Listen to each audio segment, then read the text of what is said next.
নমস্কার প্রিয় শ্রোতা বন্ধুরা, রাধাকৃষ্ণ পেত পিয়ালি চ্যানেলে আমি পিয়ালি আছি। আজ আপনারা শুনছেন শিব মহাপুরাণ। প্রিয় শ্রোতা বন্ধুরা, শিব মহাপুরাণে আপনারা বিভিন্ন উপাখ্যান শুনছেন। ভগবান মহাদেবের বিভিন্ন উপাখ্যানের আপনারা বর্ণনা শুনতে চলেছেন, বর্ণনা শুনছেন, কাহিনী শুনছেন। ভগবান মহাদেবের নানান লৌকিক ও অলৌকিক কথা, এছাড়া দেবাদিদেব মহাদেবকে কিভাবে পুজো করতে হয়, কিভাবে তাকে তুষ্ট করতে হয়, মহাদেবের কিভাবে আরতি করতে হয়, মহাদেবের সবচেয়ে প্রিয় আরতি কি ভস্মারতি, তার সম্বন্ধে আপনারা বিবরণ শুনেছেন।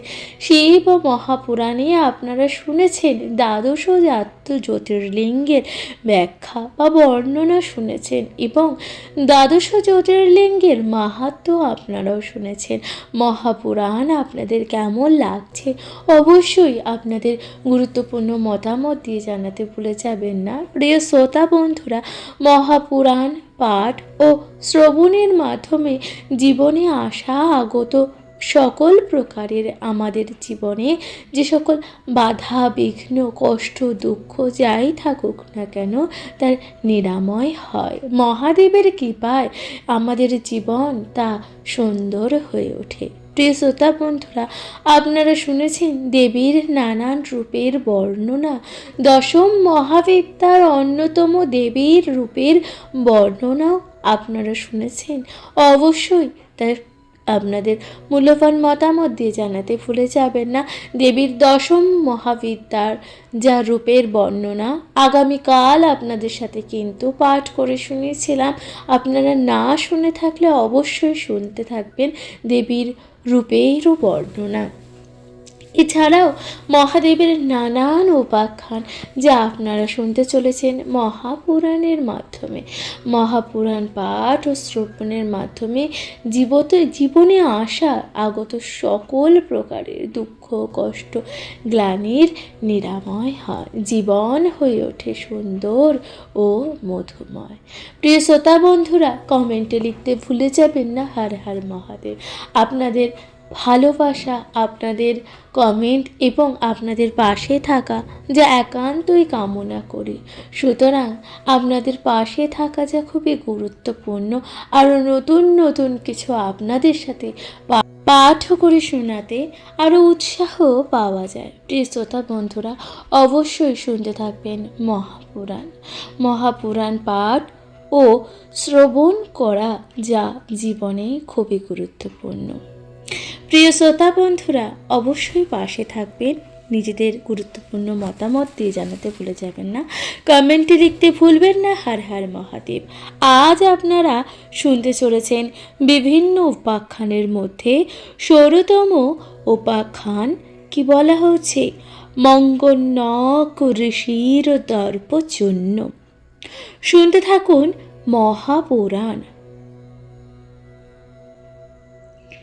নৈমিষারণ্যের ঋষিগণ লোমহর্ষককে জিজ্ঞাসা করলেন কিভাবে মঙ্কনক ঋষি সিদ্ধি লাভ করেছিলেন, মহেশ্বর কিভাবেই বা তার অহংকার চূর্ণ করেছিলেন। এবার লোমহর্ষকরা তখন বললেন পুরাকালে ব্রহ্মার মানস পুত্র ছিলেন মঙ্কনক মুনি। এই মুনি ছিলেন মহাতেজা। একসময় মঙ্কনক গাছের ছাল পরে স্নান করতে গিয়েছিলেন। স্নান করার পূর্বে রম্ভাসহ অপ্সরাগণকে ওই নদীর ঘাটে উপস্থিত হতে দেখলেন। অপ্সরাগণ জলে স্নান করবার সময় নিজেদের মধ্যে জলকেলি করতে করতে তাদের দেহের বস্ত্র এলোমেলো হয়ে গেল। তা দেখে মঙ্কনকের কাম বেগ জন্মায়। তখন মুনি সেই রম্ভা আদি অপ্সরাগণকে জল থেকে তুলে এনে প্রত্যেককে রমণ করলেন। তাতে 7টি সন্তানের জন্ম হলো। তারা পরবর্তীকালে 7টি ঋষি হয়েছিলেন। তারা হলেন বায়ুবেগ, বায়ুবন, বাহুয়া, বায়ুমণ্ডল, বায়ুকান, বায়ু বেতা, বায়ুচক্র। এরা মরুদ্গণ নামে পরিচিত। এরা বিশ্বকে ধারণ করে আছেন। এই মহাতেজা মঙ্কনক কুশ্রাগ্রের দ্বারা সিদ্ধি লাভ করেছিলেন। একবার কুশের ধারাল অংশের দ্বারায় মঙ্কনকের হস্ত সামান্য ক্ষতি হয়। যন্ত্রণা হওয়ার জন্য মুনিবর ক্ষতস্থানটিকে দেখলেন। সেখানে দিয়ে রক্তের বদলে সবুজ রস বের হচ্ছে। তা দেখে মঙ্কনকের মনে অহংকার জন্মালো। মনে মনে ভাবল, আমার লাল রক্তকে সবুজ রক্তে পরিণত করেছি। আমি একজন কঠোর তপস্বী। এই আনন্দে তিনি নৃত্য করতে লাগলেন। ফলে জগৎও দুলতে লাগলো। তা দেখে দেব ও ঋষিগণ ব্রহ্মার শরণাপন্ন হলেন। ব্রহ্মা এর কারণ নির্ণয় না করতে পেরে সকলকে পরামর্শ দিলেন, আমরা সবাই মহেশ্বরীর কাছে চলো যাই। বলেই ব্রহ্মাসহ দেবতাগণ মহাদেবের ভূয়সী প্রশংসা করে তারা কাছে এই যে মঙ্কনক মুনির নিত্যের সংবাদ করলেন জ্ঞাপন। মহাদেব এবার বললেন, হে দেবগণ, আপনারা যে যার নিজ স্থানে গমন করুন, দেখছি কি করা যায়। এই কথা যখন বললেন, এ কথা শুনে সমস্ত ঋষিগণ চলে গেলেন। তখন মহেশ্বর একা মঙ্কনক মুনির কাছে আবির্ভূত হলেন। মঙ্কনক মহাদেবকে দর্শন করে প্রণাম করলেন। এরপর মহেশ্বর জিজ্ঞাসা করলেন, আপনি এত নৃত্য করেছিলেন কেন? ঋষি এবার বললেন, আমার ক্ষতস্থান থেকে সবুজ রক্ত বের হচ্ছিল। আমি তখন তাই বুঝতে পারছিলাম যে আমার তপস্যা অতি কঠোর। আমি সাধনায় সিদ্ধি লাভ করেছি, তাই আমি নাচছিলাম। শঙ্কর তখন ঋষির মনের কথা বুঝতে পেরে বললেন, আমার আঙ্গুলের দিকে তাকান। তাই বলে তিনি একটি আঙ্গুলের অগ্রভাগের দ্বারা নিজের অন্য অঙ্গুষ্ঠে আহত করলেন। তার সঙ্গে সঙ্গে সেই ক্ষতস্থান থেকে খুব ঠান্ডা ভস্ম বের হতে লাগলো। মঙ্কনক ঋষি তার রক্ত দেখতে পেলেন না। মহেশ্বর তখন মুনিকে বললেন, তোমার রক্তের বদলে শাকরস বের হয়েছে, সেই জন্য তুমি আনন্দে নাচছ। আর আমি আমার রক্তকে ছাইয়ে পরিণত করেছি। তাই আর কখনো এভাবে নৃত্য করবে না। এভাবে কারোর কোনো কিছুতে গর্ব করা সাজে না।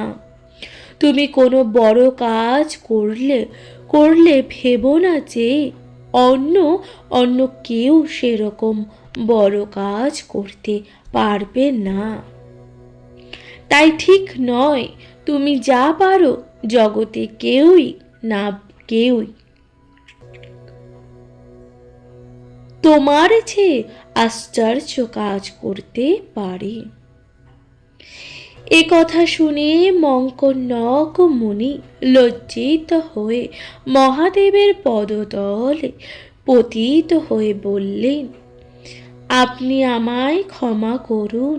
এই অহংকারের ফলে আমার তপক্ষয় যাতে না হয় সেই জন্য আমাকে করুণা করুন। অতঃপর মঙ্কর্ণক ঋষি মহাদেবের স্তব করে প্রণাম করলেন। তখন দেবের প্রসন্ন হয়ে মঙ্কর্ণক ঋষিকে বললেন, তোমার তপস্যা সহস্র গুণ বর্ধিত হোক, তুমি আমার শ্রেয় লাভ করো। এ কথা বলে মহেশ্বর অন্তর্ধান হলেন। মহেশ্বর এমনই কৃপাময়। প্রিয় শ্রোতা বন্ধুরা, তাহলে আপনারা শুনলেন এই যে মঙ্কর্ণক ঋষির দর্ভচূর্ণ, মহাদেব কিভাবে ঋষি মঙ্কর্ণকের দর্প অর্থাৎ এই যে অহংকারকে কিভাবে চূর্ণ বিচূর্ণ করেছিলেন, সেই উপাখ্যানই আপনারা শুনলেন। মহাপুরাণ আপনাদের কেমন লাগলো অবশ্যই আপনাদের মূল্যবান মতামত দিয়ে জানাতে ভুলে যাবেন না। চ্যানেল লিখতে ভুলে যাবেন না। হর হর মহাদেব। পাশে থাকবেন, শুনতে থাকবেন মহাপুরাণ পাঠ। কমেন্ট লিখতে ভুলবেন না। হর হর মহাদেব।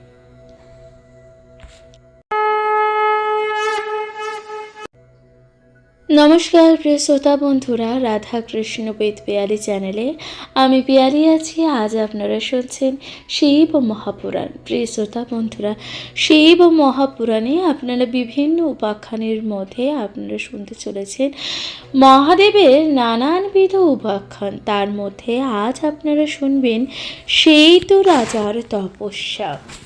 আপনাদের কেমন লাগছে মহাপুরাণ পাঠ অবশ্যই আপনাদের মূল্যবান মতামত দিয়ে জানাতে ভুলে যাবেন না। যদি ভালো লেগে থাকে অবশ্যই হর হর মহাদেব বলতে ভুলবেন না। কমেন্টে হর হর মহাদেব লিখবেন, পাশে থাকবেন।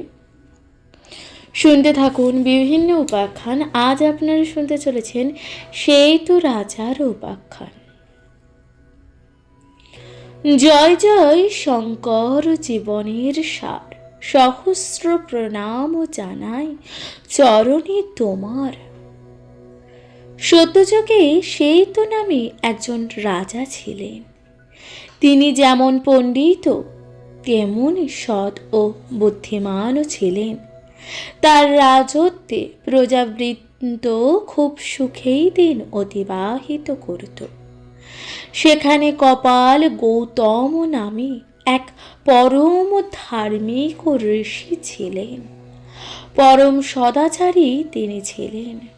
ধর্মকর্ম ছাড়া আর কোনো কিছুই তিনি জানতেন না।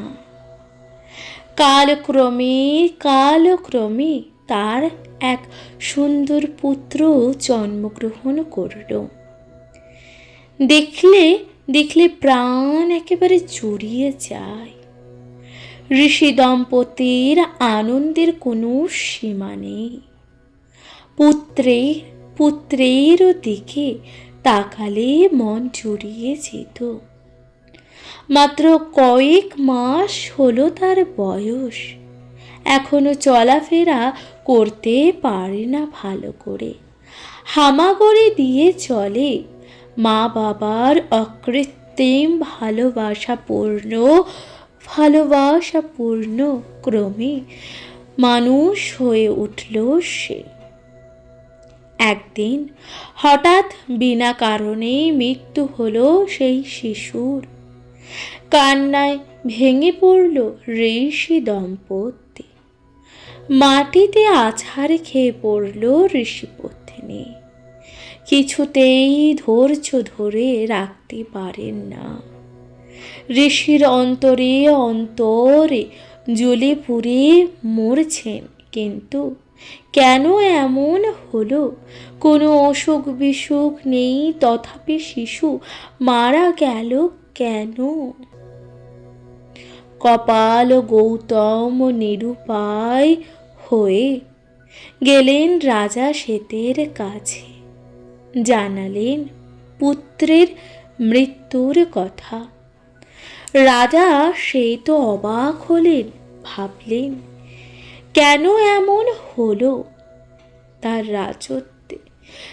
রাজত্বে কোনো দিনও তো অকাল মৃত্যু হয় না, এখন ব্যতিক্রম হলো কেন? তাহলে কি কি এ তার কোনো অধর্মের ফল? তা না হলে অকালে মানুষের প্রাণ দিতে হচ্ছে কেন? ঋষিকে সান্ত্বনা দিয়ে রাজা সেই তো বললেন, মা সূচ ঋষিবর, শোক করবেন না। আমি আপনার কাছে প্রতিজ্ঞা করছি, 7 দিনের মধ্যে এই শিশুর যদি প্রাণ দিতে না পারি, তবে আমি আগুনে প্রাণ বিসর্জন দিব। এই প্রতিজ্ঞা করে রাজা সেই তো বসলেন শিবের ধ্যান করবার জন্য। তার ধ্যানে তুষ্ট হয়ে দিব্য মূর্তিতে শিব তার সামনে উপস্থিত হয়ে বললেন, রাজা, তোমার প্রতি আমি প্রসন্ন। কি প্রার্থনা তোমার, আমাকে তা বলো। রাজা বললেন, আমার রাজ্যে অকাল মৃত্যু নেই, অথচ এই ব্রাহ্মণ শিশুটির মৃত্যু হলো কেন? আপনার কাছে আমার একটি প্রার্থনা, এই শিশুর প্রাণ ফিরিয়ে দিন, সেই সঙ্গে সে যেন দীর্ঘায়ু হয়। মহাদেব তথাস্তু বলে যমকে ডেকে পাঠালেন। তারপর বললেন, যুগের নিয়ম তুমি মানছ না কেন? আমার আদেশে এখনই তুমি মৃত পুত্রের প্রাণ ফিরিয়ে দাও। এরপর মহাদেবের কথার ওপরে যমরাজের আর কিছুই বলার থাকলো না। শিশুর প্রাণ ফিরে দিলেন, রাজার প্রতীক্ষা রক্ষা হলো। ভেবে দেখুন তো, শিব কি মহান ও সর্বশ্রেষ্ঠ দেবতা, তার ভয়ে কিনা সমস্ত দেবতা ভীত। তাই তো তিনি দেবাদিদেব মহাদেব। তাই জয় গানে মুখারিত ত্রিভুবন। এবার শিবের জয়গান আপনারা শুনতে চলেছেন, মহাদেবের জয়গান। জয় শঙ্কর প্রসূপতি পিনাকধারী, জটাজূট কালকূট মানস বিহারী, ত্রিপদ প্রভঞ্জন দেব তুমি মহেশ্বর, জগতের নাথ তুমি জগত ঈশ্বর। জয় বাবা ভোলানাথ, জীবনের সার তুমি, তোমার করুণা ছাড়া জগত আধার। প্রণাম লহ মোর তুমি ত্রিপুরারি, জয় জয় জয় জয় শঙ্কর পিনাকধারী। রোগ শোক দুঃখ ব্যথা করো তুমি দূর, তোমার করুণায় জীবন হয় যে মধুময়। সুখের নিনাদ তুমি জগতের সার, কোটি কোটি প্রণাম জানাই তোমার চরণে। প্রিয় শ্রোতা বন্ধুরা, তাহলে আপনারা শুনছিলেন সেই তো রাজার উপাখ্যান। তাহলে এখানে সমাপ্ত হলো সেই তো রাজার উপাখ্যান। মহাপুরাণ পাঠ ও শ্রবণ আপনাদের কেমন লাগলো অবশ্যই আপনাদের গুরুত্বপূর্ণ মতামতটি জানাতে ভুলে যাবেন না। চ্যানেলে প্রথমবার হয়ে থাকলে অবশ্যই পাশে থাকবেন, কমেন্টে লিখতে ভুলে যাবেন না। হর হর মহাদেব। শুনতে থাকবেন মহাপুরাণ। এর পরবর্তী মহাপুরাণে উপাখ্যানে আপনারা শুনতে চলেছেন হরিকেশের কাহিনী শুনতে থাকুন শিব মহাপুরাণ।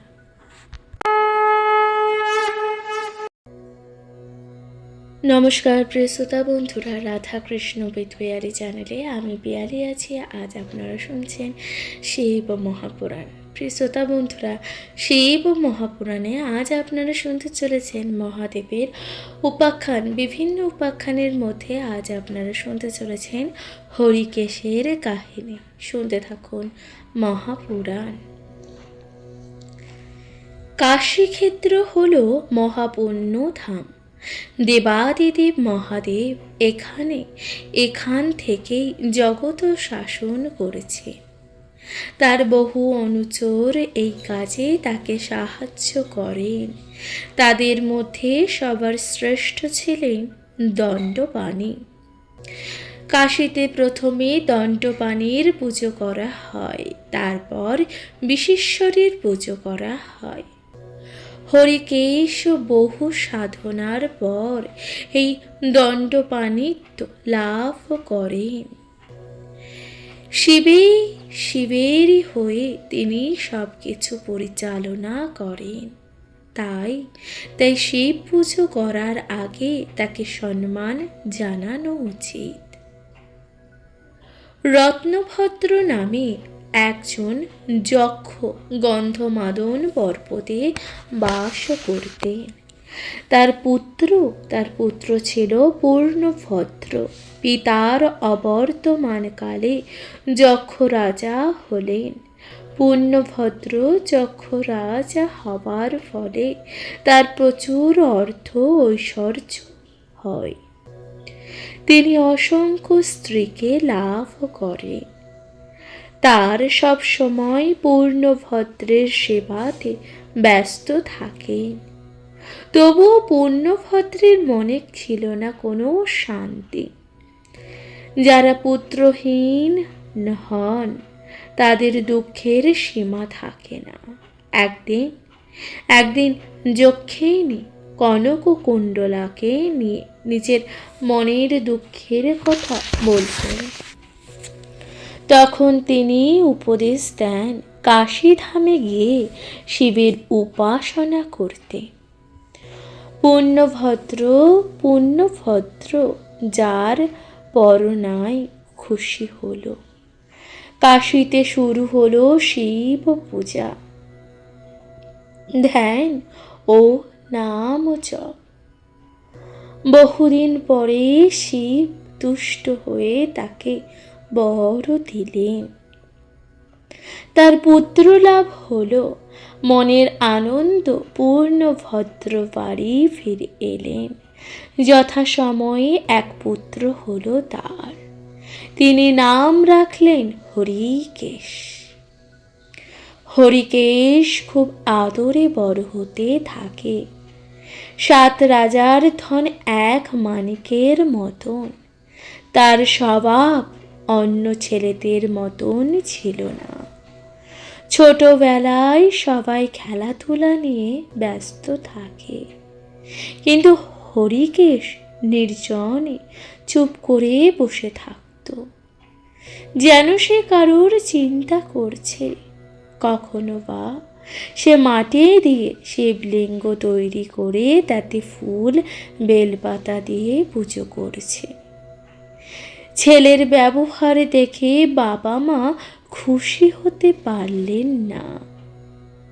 তাদের মনে হলো, এত তপস্যা করে ছেলেকে পেলাম, ছেলে কি না হাবাবোবা ও উদাসী। ছেলে যদি বিবাগী হয়ে যায়। এই হরিকেশ আবার ঘুমের মধ্যে শিবের নাম জপ করত। পূর্ণভদ্র একদিন আদর করে ছেলেকে কোলে নিয়ে জিজ্ঞাসা করল, সবসময় শিব শিব করিস কেন? এখন তো তুই ছোট, দেখ এই বয়সে পড়াশোনা করতে হয়, তারপর বিয়ে করে সংসারী হতে হয়। তারপর ধর্ম কর্ম করে তারপর ধর্ম কর্ম করতে হয়। আমার এত ঐশ্বর্য তুমি জানো? এই সম্পত্তি, এই সমস্ত সম্পত্তির একমাত্র উত্তরাধিকারী তুমি। কাজেই এগুলি তুমি আগে ভোগ করো, তারপরে নয় ধর্মপথে যাবে। হরিকেশ পিতার কথায় কোনো উত্তর দিলেন না। তার শিব ভক্তি আরো বেড়ে চলেছে। একদিন পূর্ণভদ্র তাকে বকাবকি করলেন। সেই দিনের রাত্রিবেলা যখন সবাই ঘুমিয়ে পড়েছে, তখন হরিকেশ প্রাসাদ ছেড়ে চলে গেল। পরের দিন বাড়ির লোকেরা জানতে পারল। চারিদিকে বহু লোকজন পাঠিয়ে তাকে খোঁজার চেষ্টা করা হচ্ছে, কিন্তু কোনো লাভ হলো না। বাবা মায়ের আক্ষেপের শেষ নেই। যদি না বকাবকি করতাম তাহলে হয়তো শিব ভক্তি বা শিব ভক্ত হয়ে সে ঘরেতেই থাকতো। কিন্তু এখন দুঃখ করে কি হবে? হরিকেশ ঘর ছেড়ে চলে এলো বারাণসীতে। আনন্দ কাননে বসে সে শিবের ধ্যান করে। সেই সময় শিব পার্বতীকে নিয়ে এসেছিলেন আনন্দ কাননে। সেই স্থানটি ছিল অতি মনোহর ও অতি মনোরম। মহাদেব পার্বতীকে সব কিছু ঘুরে ঘুরে দেখাচ্ছে।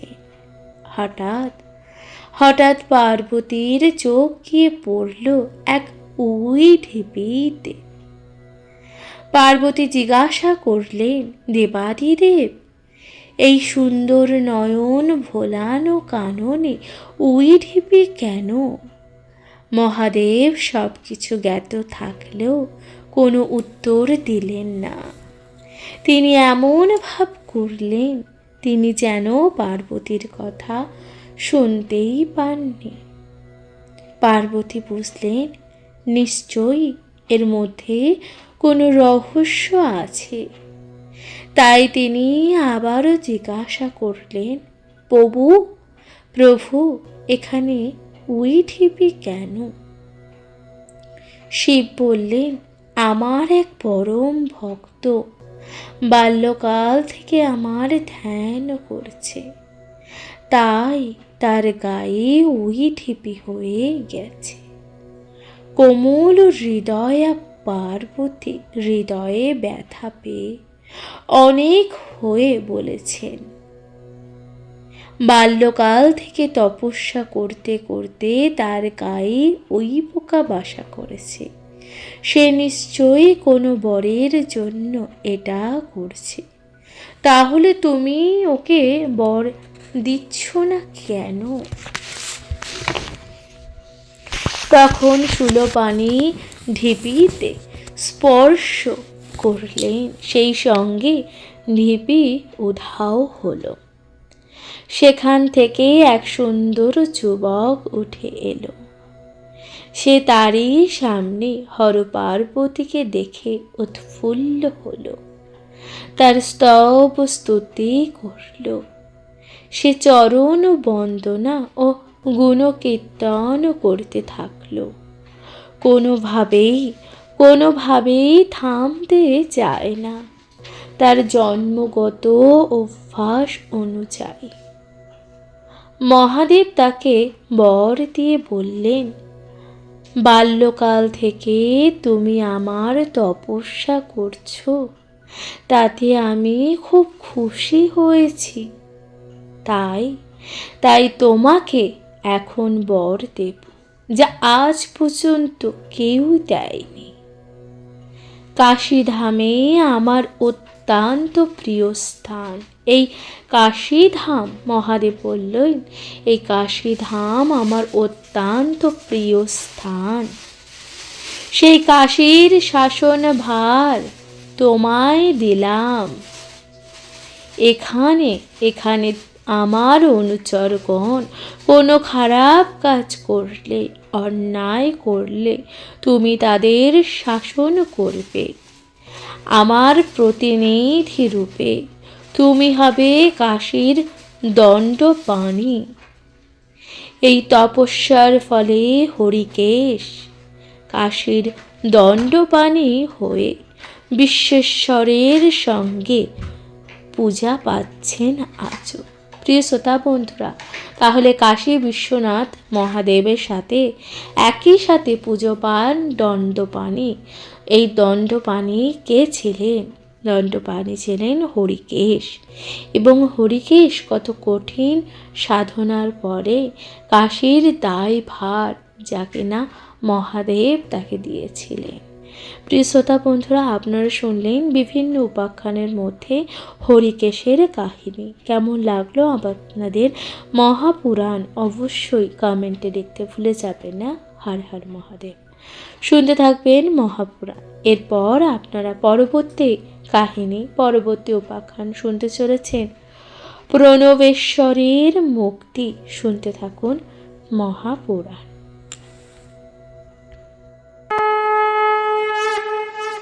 নমস্কার প্রিয় শ্রোতা বন্ধুরা, রাধাকৃষ্ণ পেত পিয়ালি চ্যানেলে আমি পিয়ালি আছি।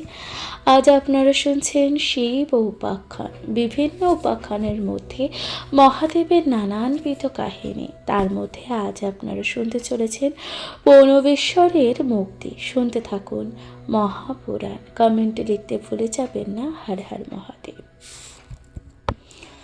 দমন হল মহর্ষি ভরদ্বাজের পুত্র। নানান ধর্মগ্রন্থ পড়ে সে জানতে পারল যে এই মায়ার সংসারে কোনো শান্তি নাই। তাই তিনি শান্তি লাভের জন্য বেরিয়ে পড়ল সংসার ছেড়ে সন্ন্যাসী হয়ে। সে তীর্থে তীর্থে ঘুরতে লাগলো, বেশ কিছুদিন তপস্যাও করল। সে কয়েকজন পণ্ডিতের কাছ থেকে উপদেশও পেল। কিন্তু হায় শান্তি কোথায় ভাবতে লাগলো। শান্তিকে কোথায় পাবো, কিভাবেই বা ধরবো? শাস্ত্রের কথা মতন শান্তি নিশ্চয়ই আছে। যেমন করেই হোক তা লাভ করতে হবে। সে আবার তীর্থে ঘোরার জন্য বেরিয়ে পড়ল। ঘুরতে ঘুরতে একদিন পৌঁছে গেল অমরকণ্টক তীর্থে। সেখানে দেখল এক আশ্চর্যকে ঘিরে সবাই তার উপদেশ শুনছে। সবার গায়ে ভস্ম মাখা, মাথায় জটা, তারা শিব ভক্ত। যুবক দমন দূরে দাঁড়িয়ে থেকে সেই আচার্যকে দেখে ভাবল ইনি পারবেন তাকে শান্তির পথ দেখাতে। সেখানে অতি ধীর পদে তার কাছে গেলেন। হাত জোর করে তাকে শ্রদ্ধা সম্মান প্রণাম জানালো। এতক্ষণ গর্গাচার্য উপদেশ দিচ্ছিলেন শিশুদের। দমনকে দেখে তিনি জিজ্ঞাসা করলেন, কে তুমি বাবা? তোমার নাম কি? কি চাও তুমি? তোমাকে দেখে বিষণ্ণ মনে হচ্ছে কেন? সেই আচার্য এতগুলি প্রশ্ন একসঙ্গে করলে দমনকে। দমন বললে, আমি ভরদ্বাজ মুনির পুত্র। প্রকৃত শান্তির সন্ধান বেরিয়েছি। আজ পর্যন্ত অনেক তীর্থ আমি ঘুরলাম, তপস্যা করলাম, কিন্তু শান্তি পেলাম না। দমন আরও বলল, আমার মনে হচ্ছে সংসারের মায়া না ছাড়লে শান্তি পাওয়া যাবে না। আমার মুক্তি লাভের ইচ্ছা, যদি আপনি সেই পথে নির্দেশ দেন। আচার্যদের বললে, দমন, তুমি ঠিক কথাই বলছো। এত অল্প বয়সেই তুমি সংসারকে আশায় বুঝেছ। সেজন্যই আমি খুব খুশি হয়েছি। এই দেহের মুক্তি দিতে পারেন একমাত্র মহেশ্বর। বারাণসী ধামে প্রবণেশ্বর লিঙ্গ নামে তিনি আছেন। মন প্রাণ দিয়ে সেই লিঙ্গের পূজা অর্চনা করো, তোমার মনোবাসনা পূর্ণ হবে। গর্গাচর্যের কথা শুনে দমনের মনের আলো দেখা দিল।